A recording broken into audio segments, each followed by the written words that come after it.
Good afternoon, everyone. I hope you all are having a great start to your week. For those of you who do not know me, my name is Samantha, and I am the on-site health coach for MNPS and Cigna.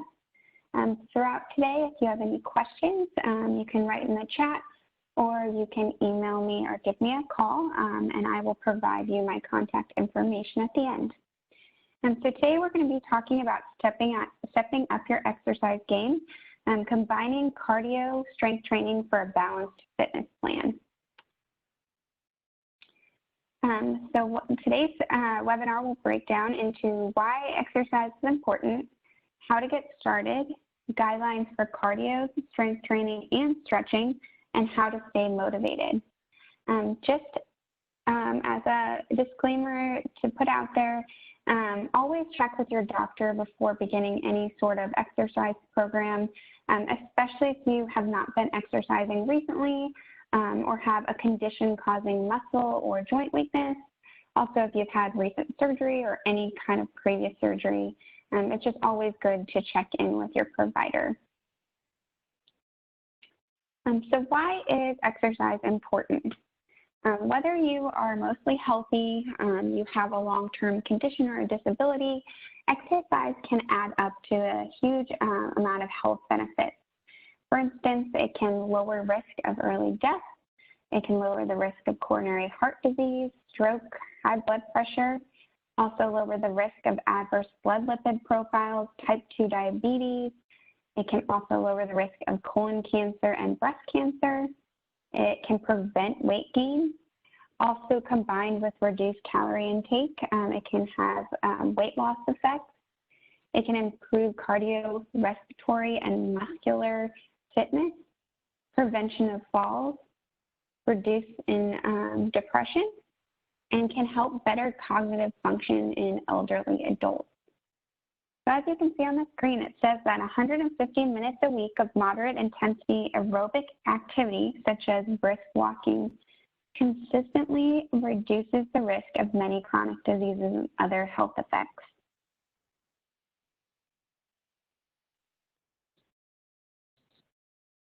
So starting small and staying committed. Remember, always check with your provider first before starting any exercise program. If you haven't exercised for a while, you want to start slowly to let your body get used to moving more. It is easy to procrastinate on making big lifestyle changes, but a little commitment will go a long way. Exercise can get easier as you move and as you get stronger. Make sure it's enjoyable, or you'll never stick with it. So if you hate running, don't do it. Don't like to exercise alone? Try to find a fitness class. But make sure it's one you actually like, or try out a few different classes to figure out what that is that you do like. Getting started may also mean looking at your schedule to see where you have time. Maybe that means standing up right now and doing 10 jumping jacks, or standing in place and stepping in place and walking around. It is important to make pledge to yourself to do little activities throughout the day or throughout the week, and that will help you achieve a longer goal of exercise.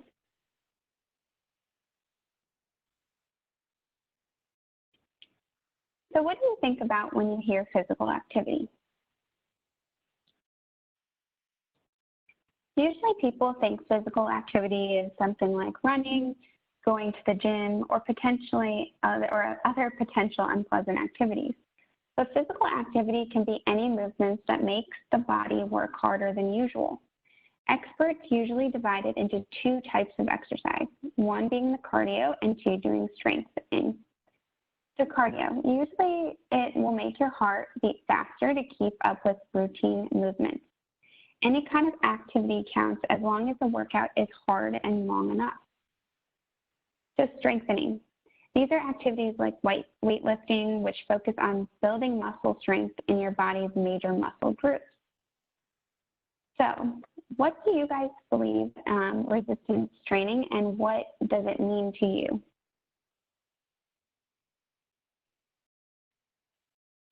So resistance training is anything that puts extra force on the muscles to build them stronger. The more muscles you have, the more calories you burn at rest. So consider using dumbbells, resistance bands, machines, and even body weight. You can do push-ups and squats.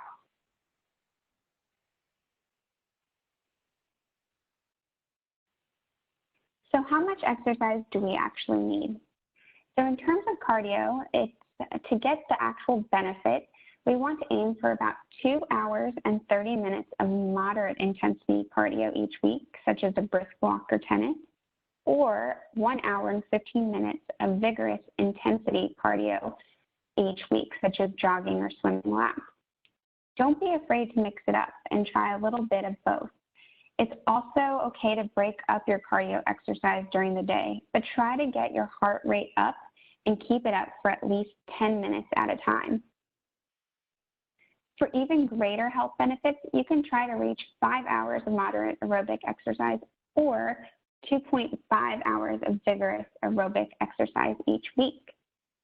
In terms of strengthening your muscles, it's good to do about 2 days a week of moderate or high intensity muscle strengthening activities, such as weightlifting or resistance band stretches.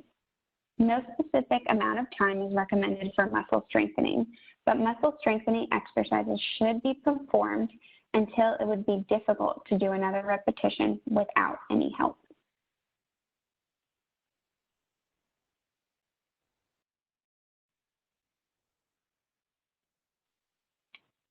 So the FIT principle. We're going to talk first about the FIT principle with cardio, then talk about it with strengthening, and followed by stretching. So first, cardio helps your heart and lungs get healthier. It also helps your body burn calories and add muscle tissue, both pluses for reaching a healthy weight.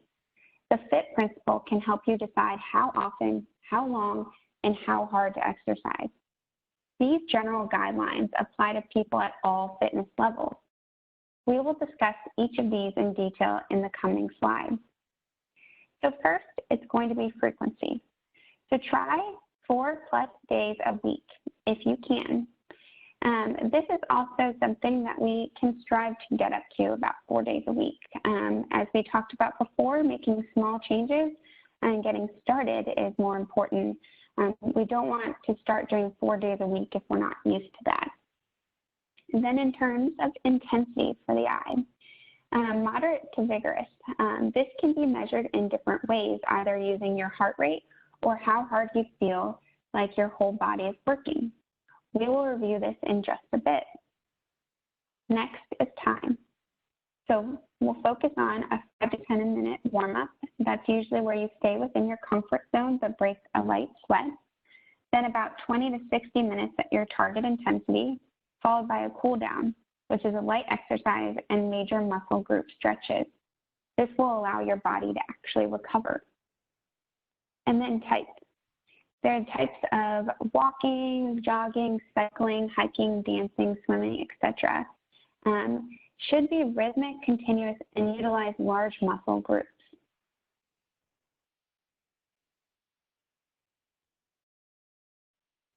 So FIT frequency.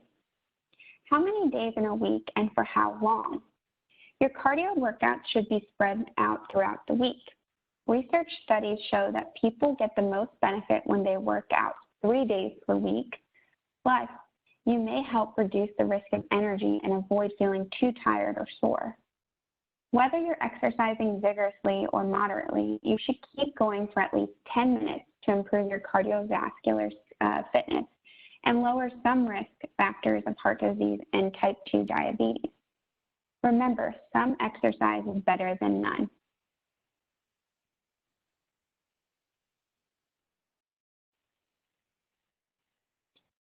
So intensity.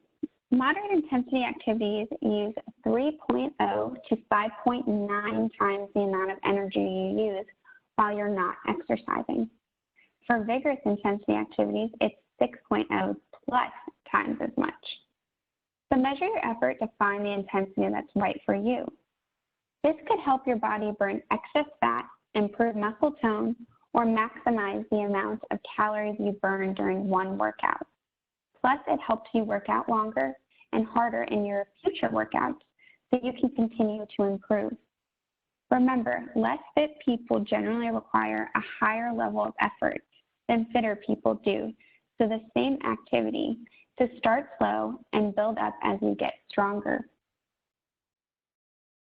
So how are the two ways to measure intensity? And I'm going to talk about them, and we'll figure out what works best for you. So first, we're going to talk about the percentage of maximum heart rate, which is MHR, or also known as a target zone. This method helps you find your ideal heart rate for exercise, so you can try to stay in the range while you work out. We'll find out yours on the next slide. The second is an RPE, or rate of perceived exertion. While exercising, ask yourself every so often how you feel overall, taking into account your heart rate, breathing rate, muscle fatigue, and sweat. Don't isolate one thing. Say the burning in your thighs while riding a stationary bike. Look at the entire picture, mind and body, not just one muscle group. One way to measure your perceived intensity is the talk test. In general, if you're doing moderate intensity activity or exercise, you can talk, but not sing during the activity. If you're doing a vigorous intensity activity, you will not be able to say more than a few words without pausing for a breath.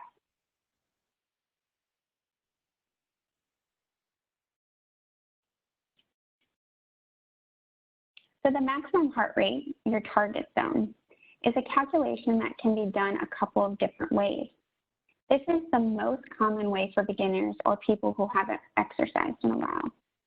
So step one, subtract from your age from 220. So for a 50-year-old person, the highest heart rate when exercising should be as 170 beats per minute.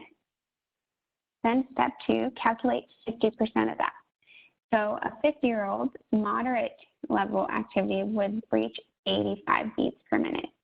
And then at 70%, which would be a vigorous level, that should reach at least 119. For people who exercise regularly, you may want to try a different method called the heart rate reserve method. We recommend working with a fitness specialist or exercise physiologist after consulting with your physician before considering this option of measure. So on the screen, you can see it's broken down into moderate and vigorous activity levels and broken down by age groups, so 30, 40, and 50. And you can see from here where you might fit in.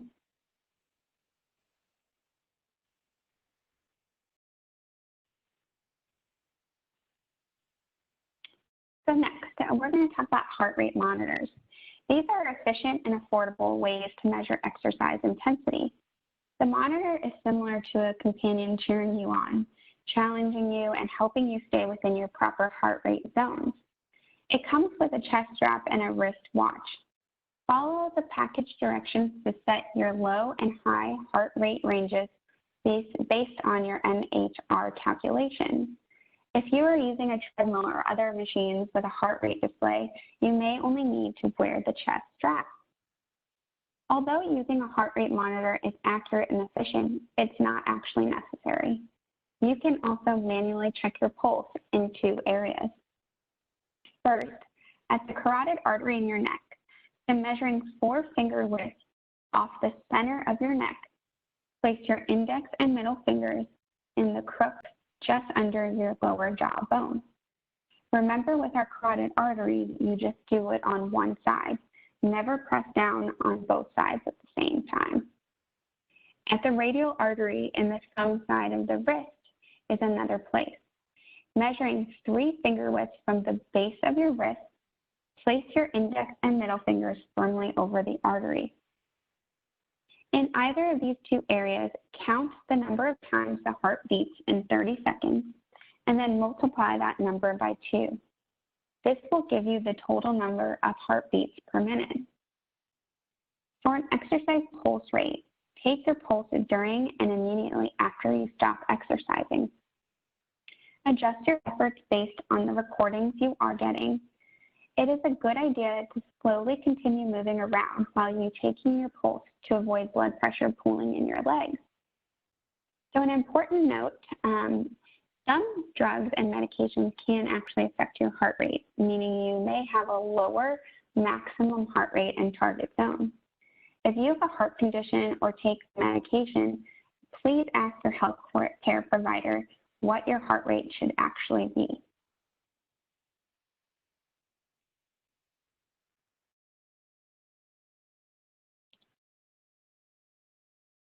The relative intensity measurements, as defined by the Center for Disease Control and Prevention, a person's perceived exertion times can often reflect,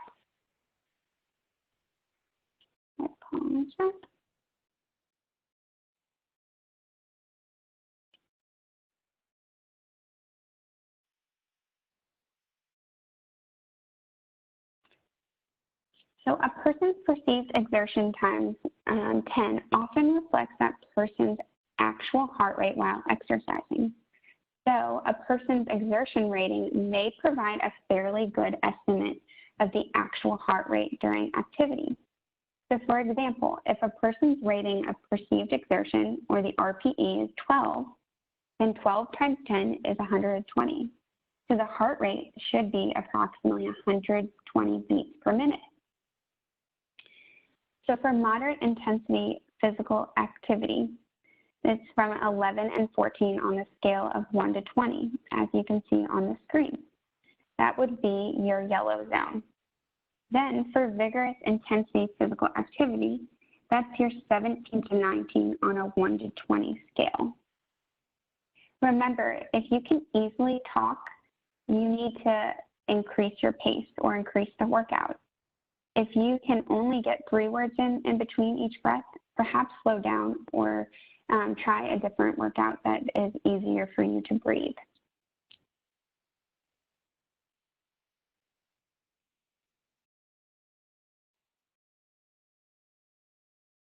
So FIT timing.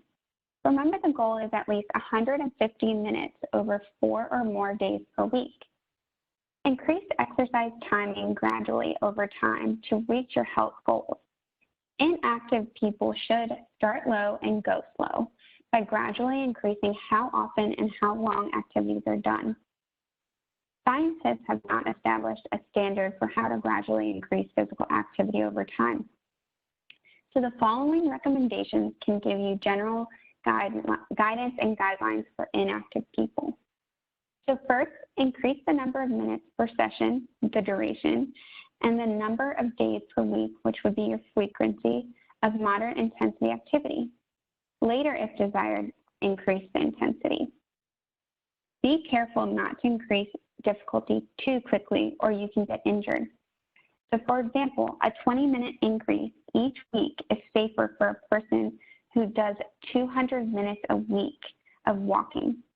That's a 10% increase. Than for a person who does 40 minutes a week, which is a 50% increase.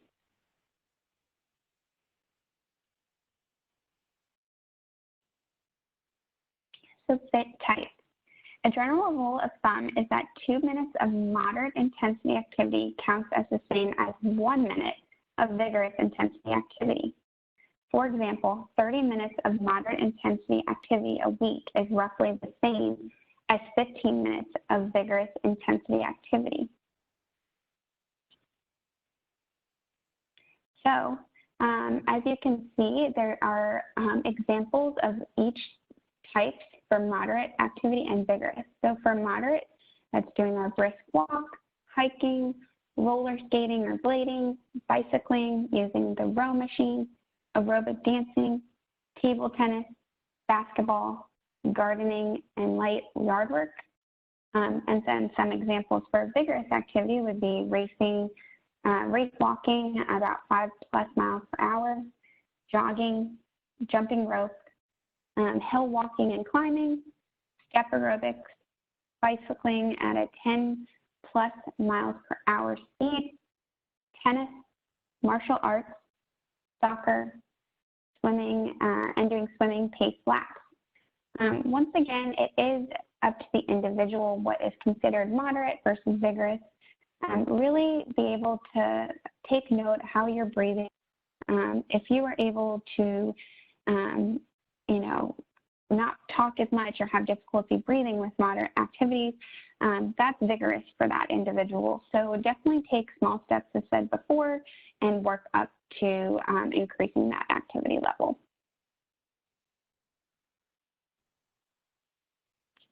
So types, what to move? There are so many ways to exercise. Some you'd expect and others you might not have ever thought of to be considered exercise. Above all, the best type of exercise is, 1, something that will keep your heart rate up, something where you are moving a lot, usually using major muscle groups like your legs. Or two, something that you enjoy. If you don't enjoy it, you will not stay motivated to do it. So pick something that brings you joy. So benefits to moving your muscles. Strength training is also known as weight training or resistance training. They all mean the same thing. Performing a series of movements using weight to intentionally challenge muscles to improve your strength and stamina. A well-rounded strength training program addresses 3 areas of muscle fitness. First, muscle strength. That is how much a muscle can lift at a certain speed. Next, muscular endurance. This is how many times a muscle can lift without tiring. And last, muscular flexibility, which is the ability of a joint to move freely and without pain through an entire range of motion. A person's flexibility depends on many factors, including joint structure, ligaments, tendons, muscles, skin, fat tissue, body temperature, gender, and age. So bone is actually a living tissue. Aside from calcium-rich foods, the best thing you can do for your bones is to put them to work. So resistance exercises help lower your risk of osteoporosis, not just by building bone strength, but also by stimulating new bone growth. If you've been diagnosed with osteoporosis, strength training can be an effective part of your treatment plan to stabilize inflamed joints and dull the pain of osteoarthritis. Exercise causes a number of other side effects that have a powerful effect on our overall well-being. A consistent program of resistance training can, 1, make us less prone to injuries, 2, stabilizes our glucose metabolism, which helps us control or prevent type 2 diabetes. 3, it helps improve our quality of sleep. Also, it helps improve our posture, heighten energy levels, and increase stamina. And lastly, can help boost self-confidence, helping you look and feel better and stronger.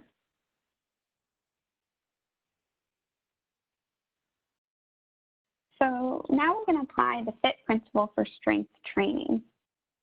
So for frequency, we want to try at least 2 times per week. For intensity, at least 1 set of 8 to 15 repetitions of each exercise per muscle group. Movements should be challenging enough to just reach the last repetition in that set. If you can't lift or pull the weight 8 times in a row, it is too heavy. On the other hand, if you can perform more than 15 lifts, it is too light. So 2 or 3 sets may be more effective. Set and repetition range may vary depending on the age, fitness level, and skill of the individual. Next is time. So about 30 minutes per session with rest between sets are prescribed. That's usually 1 to 3 minutes between sets. Make sure you're resting the muscle groups worked for at least 48 hours between exercise sessions to allow for muscle recovery. Next would be type. So about 8 to 10 exercises that involve major muscle groups, working larger muscle groups first, then moving on to smaller muscle groups, with 1 exercise at a time per body part. Strength training, while challenging, shouldn't be painful. You should still be able to carry on a light conversation and train only to a point of mild discomfort. If you're hurting or feel pain at any time, whether it's in your joints, at the site of a previous injury, or anywhere in your body, please stop the movement immediately. If you continue to feel pain, please seek medical help.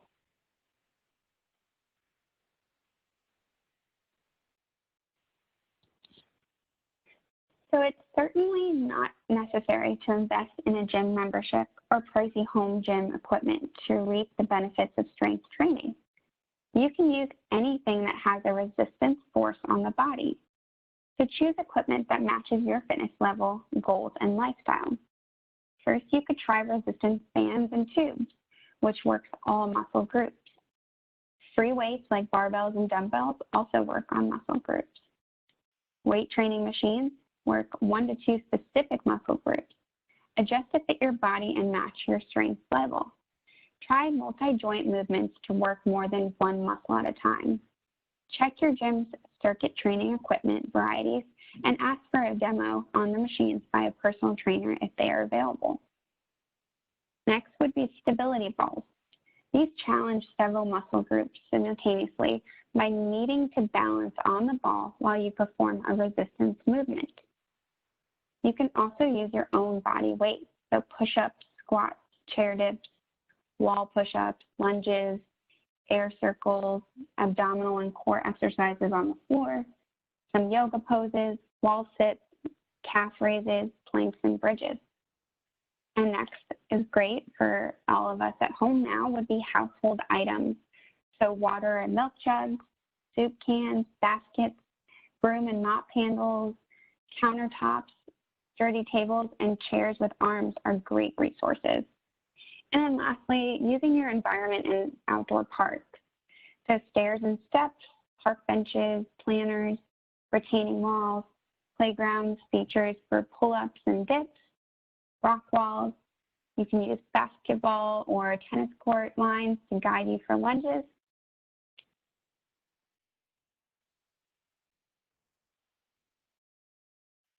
So watching your technique. Proper form is very important when doing resistance exercises. If you feel undue stress on your back or knees, you are probably not using the correct form. If you are unable to lift the weight without proper form, the weight is probably too heavy. It's important to maintain balance and control the weights or resistance equipment during each exercise. Perform slow, controlled movements as you lift weights through a complete range of motion, contracting your core abdominal muscles to stabilize your body. Regardless of the equipment you're using, your movements should be smooth, never jerky. If you feel like you have to jerk against the resistance to complete your set, decrease the weight. Becoming overly tired makes your movements less effective and puts you at risk of injury. So avoid holding your breath during exertion.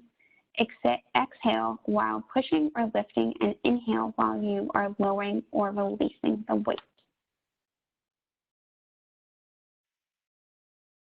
So it is good advice if you're beginning or returning to exercise, try working with a personal trainer. At the clinic, MNPS Fitness Center, there are personal trainers and other individuals that can help you with that, and it's no additional charge.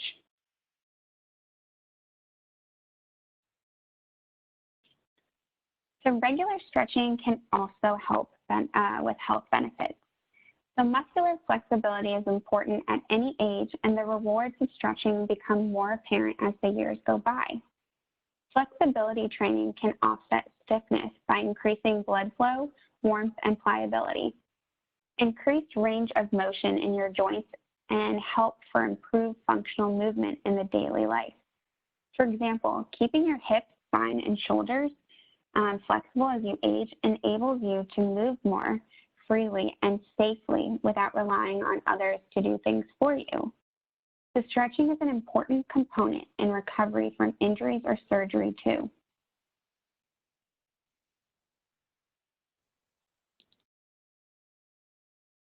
So now we're going to talk about the FIT principle for stretching. So in terms of frequency, at least twice a week. 3 to 5 times per week is better, which can be included in your regular exercise regimen. So next would be intensity. Lengthen the muscle with slow, controlled movement to pain threshold. Back off slightly and hold. As muscles relax, stretch further. Never force beyond the point of pain in static stretching. Stretch the muscle, not the joint. In terms of time, try to hold each stretch for at least 10 to 15 seconds. Repeat 2 to 3 times for each stretch performed. And then type, all major muscle groups should be involved. It is really important, especially with weight training, to stretch those muscles after you use them. Like said before in the slide, really try to incorporate into your actual exercise regimen rather than just doing it a couple times a week. So whenever you can work out, really try to stretch at the end of it. To staying motivated. Finding the right motivation to exercise is key, yet it sometimes requires a shift in perspective. Although improving your appearance may initially be a strong motivator, research bears out that over time, it's not enough for most people. Coming up with reasons that are meaningful to you will encourage you to get started, and more importantly, provide the spark you need to stay with it. Similarly, choosing activities that you like at this point in time is also extremely important and will help you stay with it over the long term. So just remember, motivation and exercise, and choose ones that you like. And over time, you will be more comfortable with it and stay with the exercise.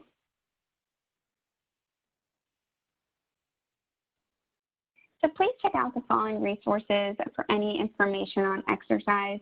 The American Heart Association is a great resource for information on fitness, incorporating exercise into a busy schedule, and calculating your target heart rate for improved physical condition and or weight loss. The U.S. Department of Health and Human Services is also can provide great information. So please go to their website. You can click on programs and then select prevention and wellness.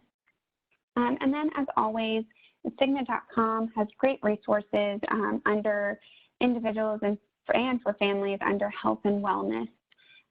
Also working with me as a health coach, I can help provide you with motivation and resources in order to figure out a targeted exercise plan for you.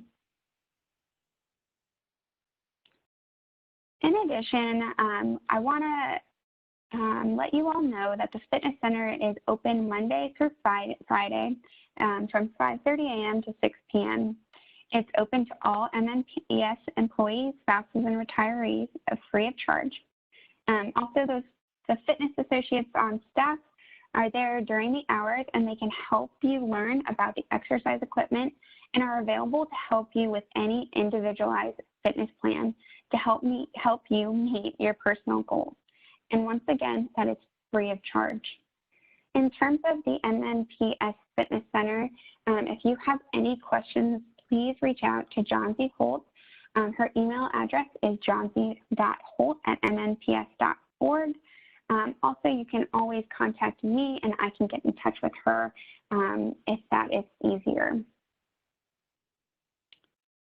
Thank you again for attending today. If you have any questions about this webinar, please email me at samantha.simpson@cigna.com or give me a call at 703-718-1576. I will be picking at random the winners for the resistance band and yoga mat this week, and I will let you know by the end of the week on Friday who is the winners. Also, I encourage, if you are at all interested in health coaching with me, please reach out. I work with many different people about different things, whether it's exercise, weight management, to health diagnoses, in addition to stress and tobacco cessation. So please contact me if you would like to discuss any of those topics. Otherwise, thank you so much for participating, and I look forward to hearing from you all.